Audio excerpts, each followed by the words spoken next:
If you would please start to find your seats, we'll be starting shortly.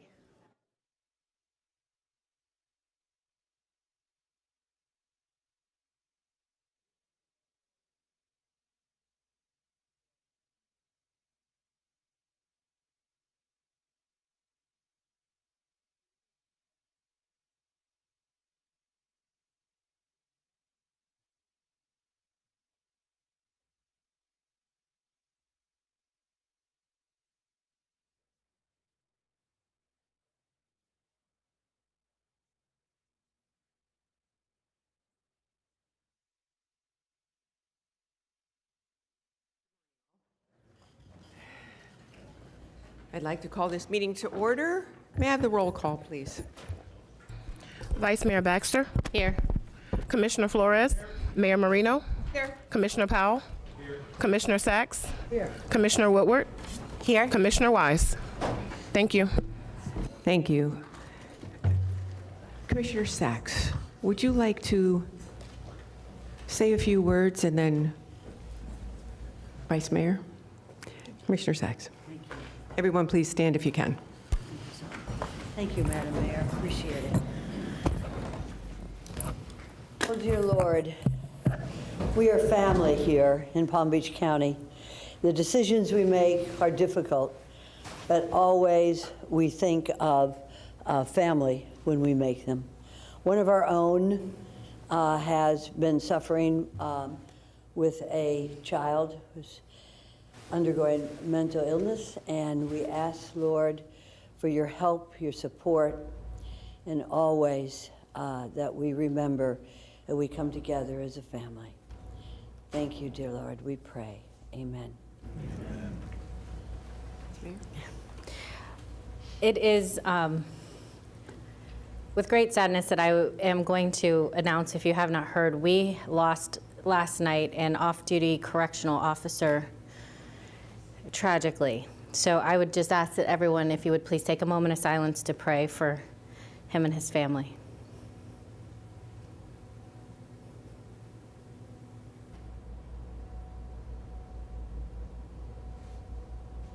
Thank you. I pledge allegiance to the flag of the United States of America and to the republic for which it stands, one nation, under God, indivisible, with liberty and justice for all. Thank you.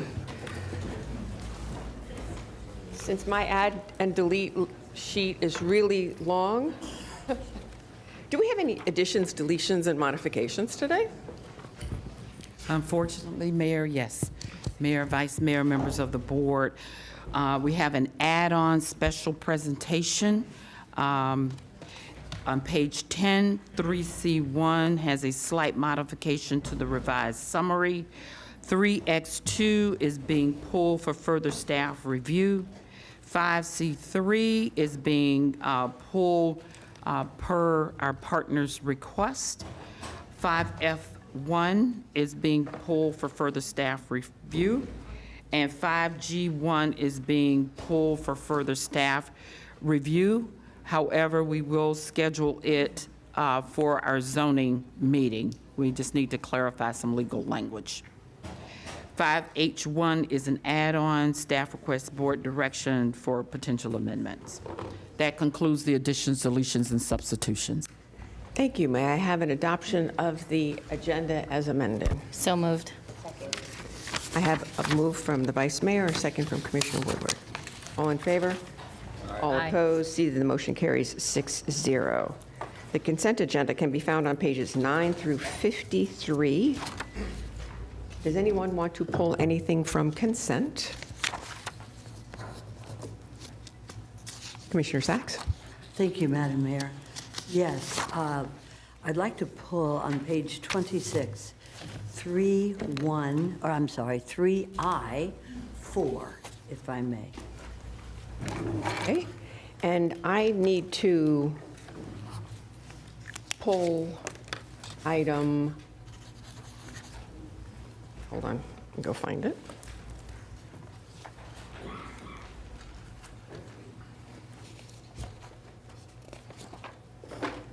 item 3CC2 because I have a conflict, and I will recuse myself during the vote on that. So we will take those two separately after we take the consent agenda.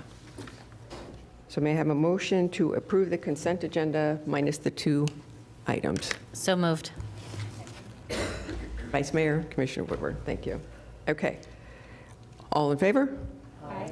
All opposed? See that the motion carries 6-0. We will now take up item 3, which was it, Maria? 3I4? I-4, found on page 26, Madam Mayor. Okay. And what comments would you like to make? Well, first, I'd like to make a comment that I think that the Lord's Place does an excellent job.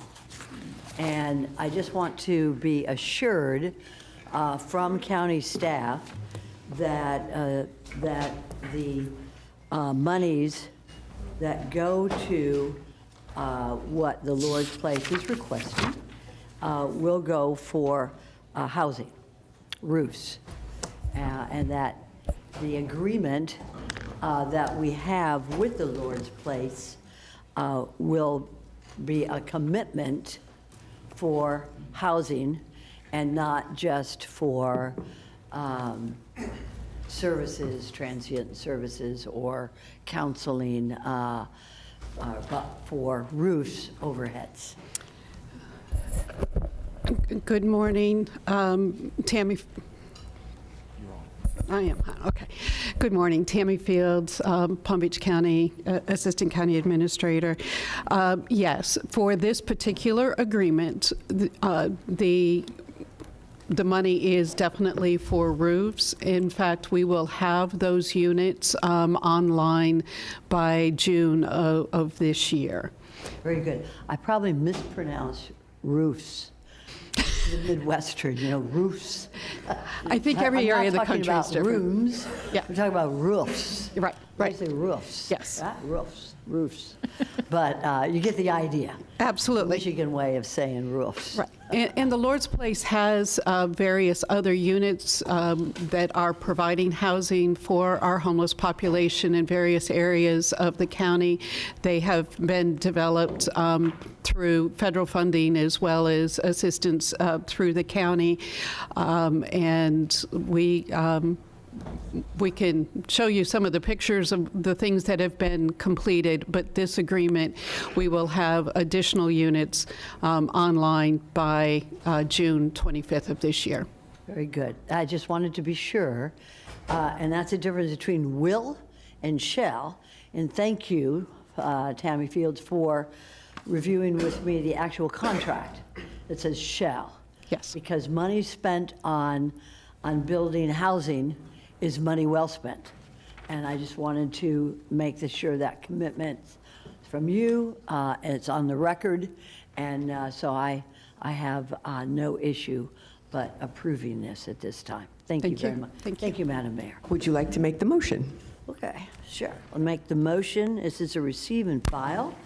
To receive and file 3I4 of the consent agenda, which has now been removed on the regular agenda. Do I have a second? Mayor, I'll second it and also ask, do we have any comment cards on this item? Thank you. All in favor? Aye. Aye. All opposed? See that the motion carries 6-0. Thank you, Madam Mayor. And the reason that I asked to pull item 3CC2 was that I sit on the board of the First Tee, and that is one of the items that the sheriff is donating to. And while I have no commitment to the board financially and do not benefit in any way, shape, or form, I felt it was more prudent for me to be off of this vote. So procedurally, can I run it and just not vote, or someone else needs to run it? No, let the Vice Mayor run it, please. Okay. So I would like to get a motion to approve item 3C2, CC2, excuse me. Can I get a second? So we have a first by Commissioner Woodward, a second by Flores. No comment cards? All in favor, say aye. Aye. Thank you. Please pass it 5-0. Thank you very much, all. Okay. We are done with the consent agenda. We have an unusual presentation today. We normally do our presentations the first of the month, but Supervisor Link, are you in the room? Okay. Vice Mayor Baxter.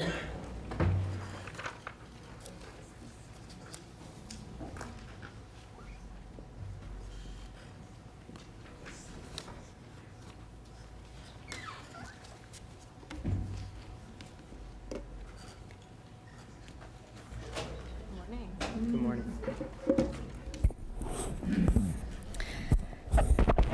I'd like to start with thanking the mayor for accommodating this. As she pointed out, we don't normally do special presentations in this meeting of the month, but due to the election cycle, we found it to be more efficient this way. So, the 2024 Charles DeLong Outstanding Poll Worker Award was created in honor of Mr. DeLong, an outstanding poll worker who has assisted voters for many years. After each election cycle, in honor of Mr. DeLong's memory, the Supervisor of Election Office recognizes an individual who demonstrates exceptional service and unwavering dedication to the voters of Palm Beach County. Chosen out of over 4,000 poll workers, this year's award winner is Mr. Daniel Marsh, the youngest poll worker at 17 years old who worked every election in 2024. Mr. Marsh, your hard work and commitment to ensure fair and accurate elections has not gone unnoticed, and you truly deserve this recognition. It is an honor to have dedicated individuals like you in our community, and we want to extend our heartfelt appreciation for your outstanding contributions.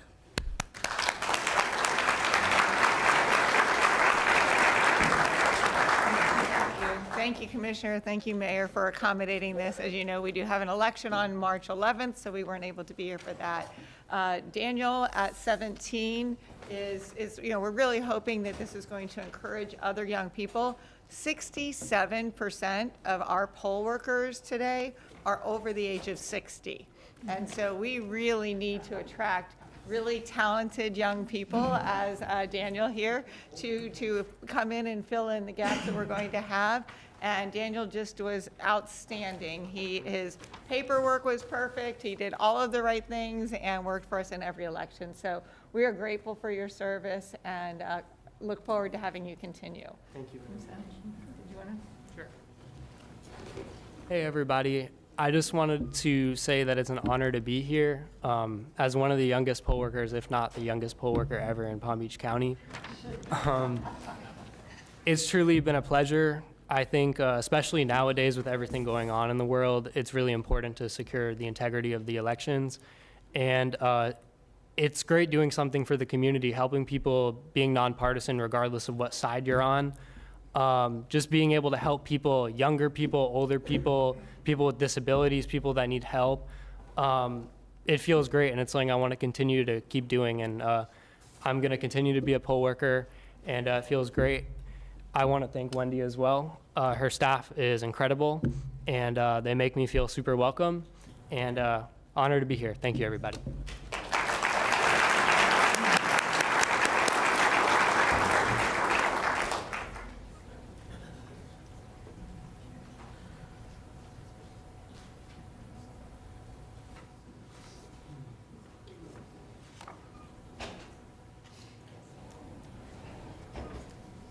Thank you and good luck. And let's have a wonderful election next week.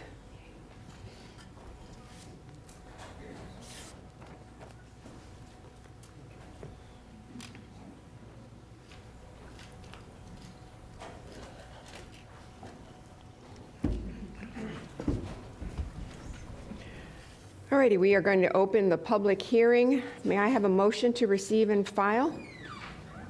I have a first from Commissioner Woodward, second from Commissioner Sachs. And do we have proof of publication? Okay, thank you. All in favor? Aye. All opposed? See, the motion carries 6-0. Mayor, briefly, I'd like to make a motion to rearrange the agenda one more time to put airports prior to, did you? Mayor, you're gonna, I We're- think when the we're mayor having takes some this juggling action, today. we won't need it. Okay. We're Thanks. going to do some juggling today, but we are going to take item 4A1. We're going to, with the consent of the board, we're going to take 4B1, move it to the end of the agenda, and then we'll open and close the public hearing and open and close it again at the end. So we are doing 4A1. Okay. Do I need a motion to move 4B1 to the end of the agenda? Mayor, if I may, 4B1, I think because it's a public hearing, notice that 9:30 a.m., we have to open it and then continue it to the end of the agenda. Is it your intent to put it at the end of public hearings or at the end of the regular agenda? The end of the regular agenda, because this is Okay. the only item on public So let's hearing. go ahead and open it and then continue it to the end of the regular agenda. Do we need a motion to do that? Yes, you do. Okay. We'll we'll give the motion to Commissioner Flores and second to Vice Mayor Baxter. All in favor? Aye. All opposed? See, the motion carries 6-0. Okay, so we will now hear item 4A1. Do we have any cards on 4A1? We have. Would staff like, does the board need a presentation? I don't see any heads saying yes. So we will ask for our public comment cards. We have Sylvia Winkles and Alexandria Larson.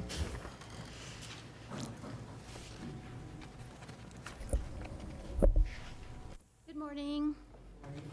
I feel like I probably didn't need to speak today because I spoke at the first meeting, but I wanted to continue to let you know that I represent quite a few homeowners of Cypress Creek that are completely for the brownfield designation. We feel that it is going to really clean up and, for the redevelopment of the Cypress Creek Golf Course. And I also wanted to continue to let you know that Toll Brothers and the environmental people have been so upfront with Cypress Creek and giving us all of the filings and letting us know when everything is being, happening. And I just wanted to let you know that I still am very much in support of our golf course being cleaned up to the FDEP satisfaction so that the redevelopment can start. So thank you very much for allowing me to speak today. Thank you.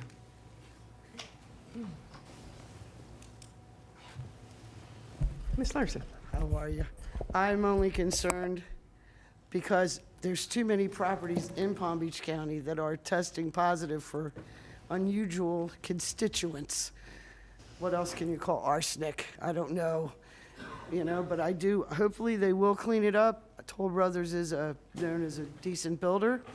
They do keep their word in most instances. I've watched them in different counties and what they do, but I am that arsenic and remediating, and I don't ever want to see you change your supermajority votes or any of your stuff, your timing on things. I think that's good for the public. It should be at 5 o'clock. It should be at 9:30 if that's the way the rules were written. We shouldn't have to do any waivers.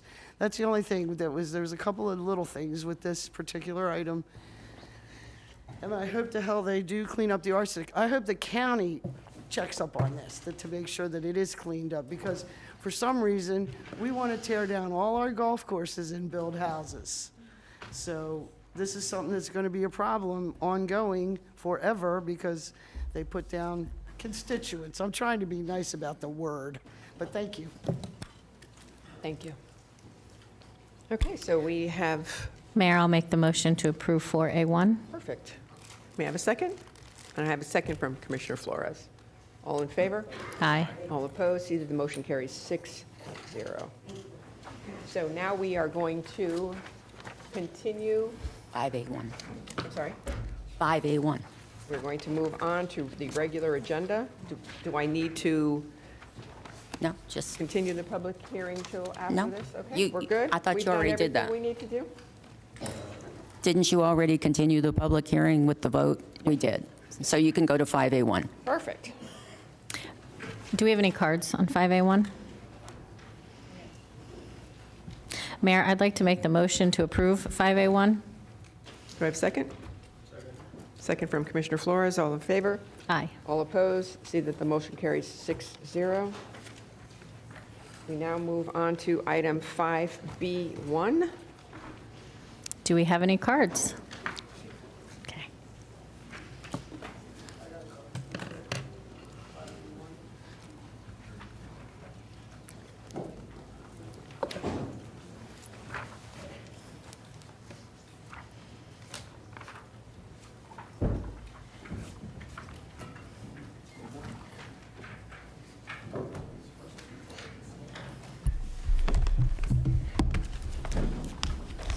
Good morning.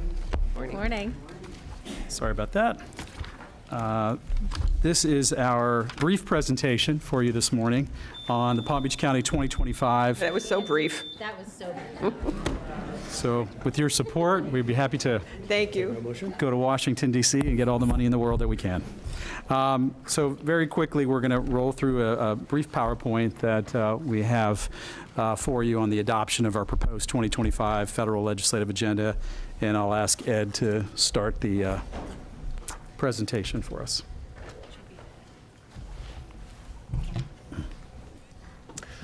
Good morning, Commissioners. We've had an opportunity to talk a little bit about our proposed federal agenda, so we'll talk a little bit about the highlights going forward. So let's talk about items that are removed from the federal agenda this year. Number one, we have taken out US 27 passenger rail service. That was part of the inland port issue in Hendry County, which is currently no longer seems viable.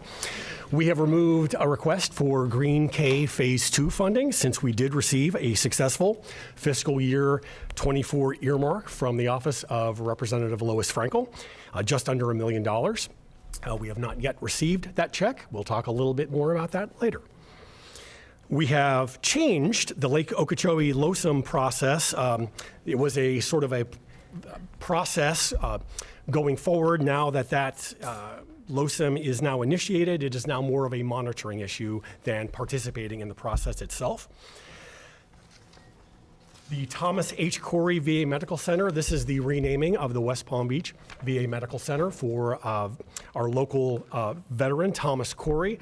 For those of you who didn't know Thomas Corey was a distinguished Vietnam veteran, longtime Palm Beach County resident. For those of us who had the opportunity to work with him through his work with the disabled American veterans over the years, he is one of the classiest gentlemen you will ever want to meet, and dedicated his post-service life to the equitable treatment of veterans. So it is usually when a VA hospital is built and named, it is usually named after a member of Congress or two that are responsible for funding that hospital. That would have been completely appropriate in this situation for naming that for Congressman Tom Lewis or Dan Micah or Harry Johnston, but naming that for Thomas Corey is a very special way to honor a very special man. And we're very happy that that bill passed and was signed by the president last fall. Very much thanks to Representative Brian Mast, Senator Rubio, especially Greg Langowski and Senator Rubio's for pushing that behind the scenes, and our very own Doug Crane from our Division of Libraries director, who is also supportive in that effort. And finally, on the PACE issue, much like what we have encouraged the state of Florida to do is to open up the consumer protections under the PACE program. The Consumer Financial Protection Bureau finally, after a very long period of time, issued a rule that would initiate some of those very same standards at the federal level. So we were very supportive of that. And that was issued by the Protection Bureau in December of 24. So we're very happy to successfully remove that from our agenda. So some issues going forward. We'll talk first about some transportation issues. On County Road 880, a couple of pieces of good news on that. After our success at the state level in getting some language inserted into statute on that, we are very happy to report that at the request of the state Florida DOT, the federal Department of Transportation has reclassified County Road 880 as a urban major collector. It used to be an urban minor collector. Here's why that's important. Now, as an urban major collector, it is now eligible for federal grant funding that it was not previously eligible to receive. That is a huge hurdle to clear for funding for that road. We are very pleased. We thank the Florida DOT for their efforts on that. And our Department of Engineering is hot on the trail of searching for grant funding opportunities for federal opportunities for County Road 880.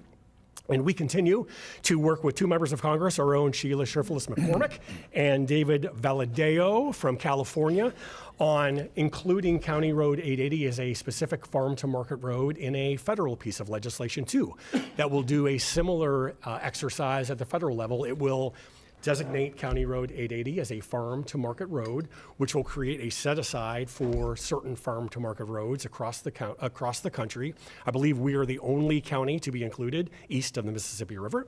And thank you to Congressman Valadeo for helping craft that legislation so Palm Beach County could be included in that. If passed, that will create a 10% set-aside in the Surface Transportation Block Grant Program to go specifically to farm-to-market roads. So we're very happy about those accomplishments. On our airport issue, we have a couple of airports issues. Number one, we are looking for continued funding for the main runway at Palm Beach International, runway 10L, 28R. The estimate for that project is $48 million. We continue to look for airport improvement grant funding for that issue. And two issues at the North County Airport, we are still looking to extend the runway from 4,300 feet to 6,000 feet. That project is scheduled to be at $35 million. We are very grateful to receive an earmark in the fiscal 25 appropriations package for $1.5 million that will go towards funding for that extension. And we want to thank Congressman Brian Mast for shepherding that earmark through the process. Also, with the North County General Aviation, we are looking to build an air traffic control tower. The current level cost estimate for that is at $10 million. Some environment and natural resources issues. The 2024 WERDA program did include an increase in the Army Corps of Engineers CAP funding program, so that per project, that number went from $10 million to $15 million per project. So if we decide in the future to work with the Corps on a CAP program, we will have a little more money to work with per project basis. We will continue to follow closely on comprehensive Everglades restoration dollars. We are looking for full funding for the full implementation of that program in South Florida. We will watch closely what the governor proposed last month. He proposed that perhaps that program should turn into some sort of a block grant program with block grant dollars going directly to the state and allowing for the state to have responsibility for construction of those projects. Looking at what Drew Bartlett and the board of the Water Management District has done over the past couple of years on their projects, they have shown a particular excellence in completing projects in that area. So we will do our best to try to make sure that those projects are completed in the best possible fashion. The Environmental Protection Agency has proposed a rule on waste-to-energy facilities. That rule would basically threaten the viability of one of our large waste-to-energy properties. So we are looking to the EPA to extend a 10-year implementation period for any EPA rule on large municipal waste conductors that would allow us to either phase that current plant out or allow us time to build a new one, which is set to open in 2034. And finally, on offshore drilling, there's a proposal always in our agenda that we oppose offshore drilling. In one of the president's executive orders this past month, he did repeal President Biden's efforts to block drilling, particularly in the Arctic and some areas off the coasts of our oceans. So we will continue to watch that process closely. On some health and human services issues, number one, we will continue to work with HUD and new HUD Secretary Scott Turner on income limits. Again, we are looking to have HUD change the way that they base their income levels. Instead of median family income, we are always encouraging them to base that on family household income. That would lower that level, and we would hope that that would allow more people to participate in that program. We're looking under fair housing programs to increase the amount of the Fair Housing Initiatives program to $125 million, and for the Fair Housing Assistance program to $36.6 million. That would help us handle fair housing cases filed under state and local laws. On Ryan White AIDS funding, so we continue to work on the issue of money following the patient. If a patient comes to Florida from New York, we are obligated to care for that patient, which we do. Unfortunately, the CDC has a 2-year, at least, backlog on finding that patient and reimbursing for those local expenditures. So we are working with our local congressional delegation to encourage the CDC to move up that process. We are also now required, or we have been required to do a maintenance of effort, a local maintenance of effort, in order to receive those Ryan White funds. That local maintenance of effort in Palm Beach County's particular instance has been accumulated by how the Palm Beach County Sheriff services patients in the jail. After the COVID, the population of the jail has decreased, therefore the amount of services to those patients has decreased as well, and our maintenance of effort required still is at a $2 million level, but we are showing by that services that is falling short of that level. So we are going to work with the CDC and the Department and the Health and Human Services Department to see if we can do two things. Number one, make that methodology for establishing that maintenance of effort a little more equitable. Right now, ours is at $2 million.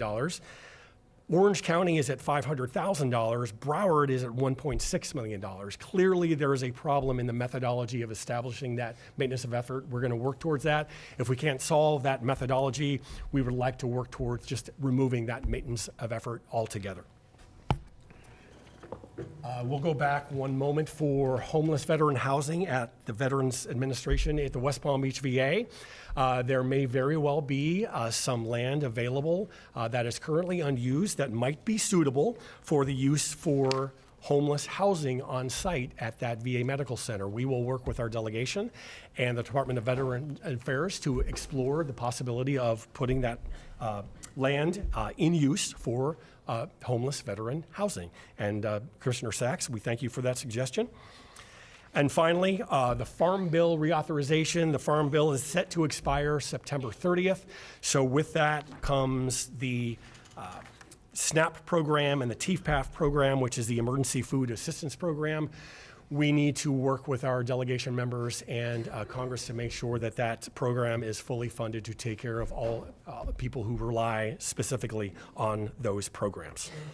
So as we look at where we are on a request from last year from a funding perspective for FY 2025, Congress right now is still having discussions and negotiations on reconciliation of the budget for FY 25, but sitting in the House budget, awaiting approval, are these appropriations that you see in front of you. Usually if one of our members of Congress gives us one slot for an appropriation, that's pretty big. 2 is really good. 3 is pretty incredible. So thank you to Congressman Mast for really diving in there on 3 of our important requests, both at the North County Airport, the Lake Worth Lagoon, and Peanut Island for that funding. Congresswoman Frankel for putting $2 million in the budget for Palm Beach Lakes Boulevard Bridge redevelopment and rebuild. And then some housing dollars for us as well at $850,000. And then Congressman Moskowitz, who's included $850,000 for the Burt Aronson South County Park improvements. We should know more about those dollars sometime in March or April of this year, and we'll probably have a good idea as we head up there for NACO as we have some of our meetings with our members of Congress on the 2025. But then moving forward to FY 2026, these are some of the potential community project funding requests that we have put together. We will probably be coming back to you once that process opens up, because that has not opened up yet, with some more specifics on the actual dollar amounts for these. But as you can see, Peanut Island, we're going to look for continuation funding, County Road 880 and the Farm to Market Road, the George Bush Boulevard Bridge, 2 different housing projects on housing conversion and workforce affordable housing, our Restore Reentry program in the Glades, and then some funding for our West Atlantic Park improvements. So a couple of issues that have happened over the past couple of weeks. Number one was a initial halt in federal funding for grants under executive order. So currently, a federal judge has ruled against that freeze. All recipients, including recipients in the county, did receive a notice from the court last week that basically tells local agencies and local nonprofits that federal agencies cannot freeze, impede, block, cancel, or terminate any awards or obligations on the basis of the OMB memo, which was largely rescinded, or on the basis of the president's executive orders, which have not been rescinded. So if a local government entity or a nonprofit entity is already in contract with them, then they would not be able to block funding. However, if that contract or that agreement does have a procedural issue that does allow a pause, then that money can be paused under that single agreement. But as a blanket pause, that has been halted by the courts currently. A few key words that caught everyone's attention from the executive orders are clearly some targets for the administration. Those key words are diversity, equity, and inclusion, and in another executive order, environmental justice programs. Our Office of Resilience has had extreme success in asking for and receiving federal grants, but largely under environmental justice programs. We have one $3 million community change grant that was in limbo during these announcements, but they were just the other day were informed that we would receive that $3 million grant. There is another $1 million grant, which is our Glades Tree program that you might have heard Megan talk about. There's a $1 million still drawdown for that, and that is currently unavailable through our portal. So we are working with our EPA grants administrator and also working through our legislative delegation to find out the most effective way of making sure that those dollars are released under that program. Under the executive orders, I think we've spoken about it internally. You know, local government largely is not the target of those. I think we know by the words we've just spoken about where those targets lie. Though our local nonprofit friends have joined together. Representative Frankel put together a call a week and a half ago to kind of go through this process. They understand where they are. They understand that their goals and their responsibilities and their commitments to the community can't really change, but maybe going forward, the way that they sell themselves or describe themselves or go for grant opportunities might be altered. So this is something that we will join with them in keeping a very close eye on going forward. So the one issue that I think has been our priority over the last several months, and very similar to what it was about 8 years ago, is that of presidential protection and the costs that we, namely our sheriff and our fire rescue, has incurred due to some of those protections. As you recall, about 8 years ago when we had the situation, we did two things. One, we worked through the Department of Justice to get the initial allocation, $1 million grant to cover some of that early front-end security, and then we created its first ever program in the nation where local governments were reimbursed for that, and that was in the Presidential Residence Protection Program. That was a program created through FEMA, and we worked, Palm Beach County and New York City worked together to create that program that allowed for those reimbursements. We got that funded at about $42 million a year during the 4 years of President Trump's initial term. We are continuing to look at one, funding that program, because what happened when President Biden came in, those dollars for that program gradually got less and less that Congress budgeted to almost close to zero in that program. So one, looking at bringing that number up. Two, looking at a reconciliation in just a straight funding mechanism, potentially through the Secret Service, that we could get those funds, or through some other mechanism. We have about 2 or 3 different paths and options that we're working on to get that funded today. And I want to thank the sheriff and our congressional delegation, and particularly Senator Scott, for stepping up and working with us, since Senator Rubio was with us when we created that program initially. But the costs we're looking to be reimbursed are those local security costs that our sheriff, our local law enforcement, and our fire rescue is incurring. Some of the issues at PBIA regarding potential construction delays, Air Force One parking, flight path changes, our Lantana Airport, and some of the temporary flight restrictions and business losses that we have there, as well as monitoring some of the traffic and bridge opening schedules and working through those. So we feel like we'll have some success with this, but again, we'll know a little bit more information in the coming weeks and months on this particular reimbursement. And just a few things to watch for in 2025 going forward. We talked briefly about our fiscal year 24 earmarks. So that was $2.25 million from Congresswoman McCormick for workforce affordable housing. She came here earlier and presented us with a big check. Unfortunately, that check was not cashable at the time. Representative Lois Frankel did get us just under $1 million earmarked for Green K Phase 2 funding. And Congressman Moskowitz got us just over $1 million for bus shelters. Those earmarks were passed. They were passed by appropriations. They are set into law. We have not yet received funding for any of those. So that is something we are keeping an eye on. They do not technically fall under any of the key words that we spoke about going forward, but we do expect to receive those dollars, but it is a concern at this point in time. Todd showed you the 25 earmarks from Congressman Mast, Frankel, McCormick, and Moskowitz. So the concurrent resolution that the government is currently operating on, federal government, expires on March 14th.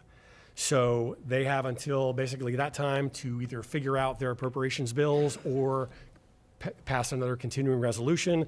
Those 25 earmarks will be part of that either continuing resolution or appropriation bill process. Since they are this far and the House did vote to keep them in, I would find it personally hard to believe that the House would give up those earmarks, but we will have to see going forward. We talked about some of the earmarks for fiscal year 26 that we are interested in. We do not yet know whether the House and Senate will go forward with accepting earmarks for fiscal year 26. The Appropriations Chair, Tom Cole, in the House seems to be a supporter of earmarks, but it has not yet been made a decision, so that is something we were going to have to work on. The National Flood Insurance Program also will expire at the end of this concurrent resolution in March, so we will be looking for an extension of that. That is still a very tricky item within the House and Senate. The Farm Bill, as I said, is extended through September 30th of this year.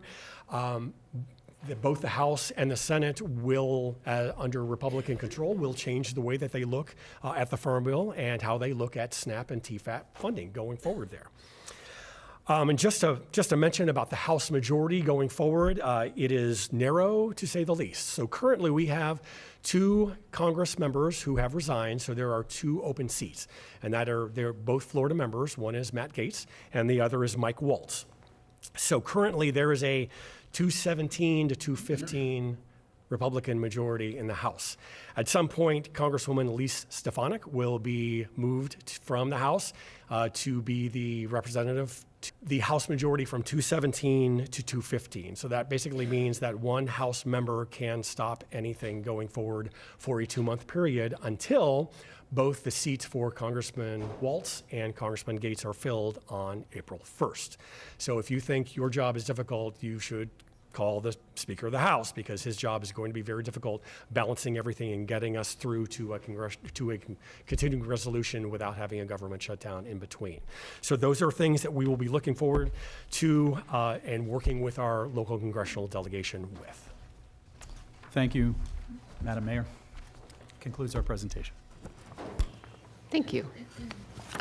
I see no lights on. Commissioner Powell. Thank you, Madam Mayor. Mr. Chase, you indicated earlier with regard to the EPA proposed rule that would have an impact on one of our waste-to-energy facilities. Can you elaborate on what that rule would be if it were to move forward? And we know we're asking for 10 years, and we have 2 waste-to-energy facilities, but one would be coming offline. What is that rule that would be proposed by the EPA that would impact us? So Commissioner, a portion of that rule updates, please, I'm going to speak EPA for a minute, so bear with me. So part of that rule would update the standards of performance for emission guidelines for existing sources. And one of those existing sources is large municipal waste combustors. That would threaten the viability of those with basically what we see as unreasonable monitoring requirements. Monitoring requirements that would reduce mandatory levels of output to levels that facility just is not able to do. So we are asking for the EPA to work with us to extend the time of implementation of that rule to allow us to take care of that facility in time to build a new one that would be under those rules. Thank you. That's it? That's it. Okay, Commissioner Flores. Thank you, Mayor. I just want to, and I know you and I have talked about this, the Lantana Airport, but I want to make sure that we continue to prioritize the businesses that are there, since every time the president is in town, that airport pretty much shuts down, and there's a lot of businesses that are being impacted. So I know that we work with